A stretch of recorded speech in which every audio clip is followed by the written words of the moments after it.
Hello everyone, today we are going to step into a story that has echoed through maritime history for over a century, a tale whispered by the sea winds and etched into the stones of a lonely island off the coast of Scotland.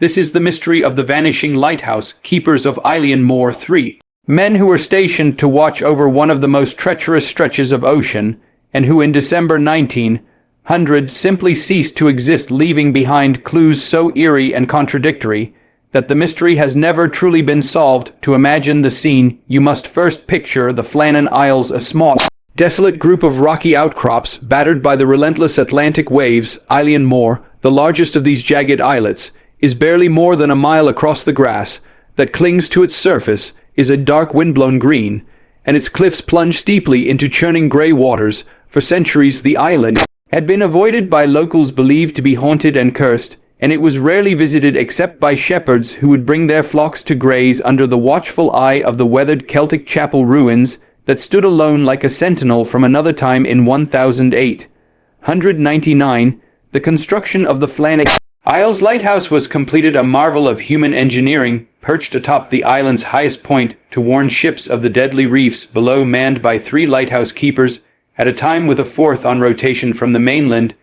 It was meant to be a safe haven for sailors, but less than a year later it would become the epicenter of one of Britain's greatest unsolved maritime mysteries. On December 15, 1900, the steamer Archtor passed the lighthouse in heavy weather and noted that its light was not shining. The crew reported this to the Northern Lighthouse Board when they reached port, but due to storm's relief, keeper Joseph Moore was unable to sail to the island until December 26th, when the ship Hesperus finally reached Eilean Mor. Moore was accompanied by Captain James Harvey and several other men. As the Hesperus drew close, the keeper's absence became apparent. There was no welcoming figure on the landing platform, no flag hoisted above the tower, no sign of life. The island was deathly still. The men lowered a small boat and rowed to shore, waves crashing around them. Moore stepped onto the slippery stone steps of the landing stage and immediately felt a strange sense of unease. He climbed to the lighthouse door and found it locked. Forcing it open, he entered the building and called out for the keepers, his voice echoing in the empty rooms,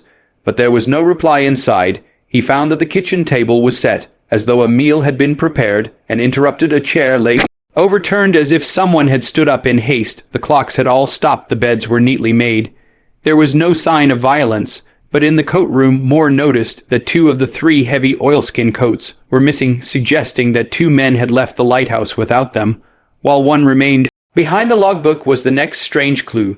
The final entries, dated December 13th, described a massive storm with hurricane-force winds, an unusual detail given that no storms had been recorded on the mainland during that time.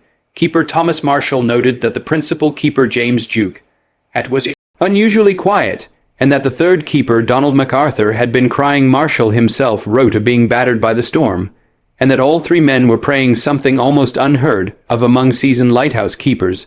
The final entry simply read, December 15th, 1 p.m. storm ended, sea calm, God.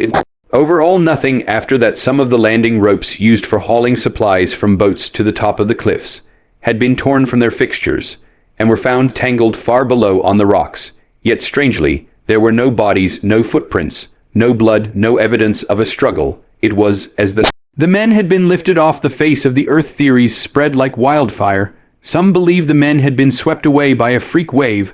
While inspecting the damage, others speculated about foul play, perhaps a fight or a mutiny. But if so, where were the bodies? Some locals whispered of supernatural forces. They spoke of the island's ancient reputation as a place of spirits and omens, of phantom ships and ghostly figures that lured sailors to their doom. There were even whispers of sea monsters, though these were mostly confined to pubs on stormy nights. One theory proposed that 1 man had been washed into the sea, and that the other 2 had perished trying to save him, but this failed to explain the missing coats or the unusual log entries, suggesting extreme fear and uncharacteristic behavior. Another theory, more modern and speculative, suggested a phenomenon known as rogue waves, giant, unpredictable walls of water that can strike without warning even in relatively calm seas. Such a wave could have swept the men away while they were working on the landing platform.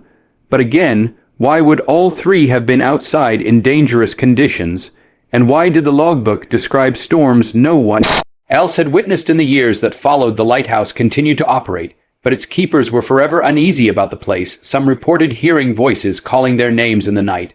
Others spoke of seeing figures moving on the cliffs only to vanish when approached the chapel ruins. Became a place of quiet dread. The mystery never faded. It inspired poets, playwrights, and countless retellings. And in 2019, it even formed the loose basis for a psychological thriller film. Yet the truth remains locked away, perhaps in the cold depths of the Atlantic, or in the restless winds that still circle Eilean Mor today. More than a century later, the island remains uninhabited save for occasional maintenance crews and seabirds. The lighthouse is automated, its great beams still cutting through the darkness to warn ships of danger.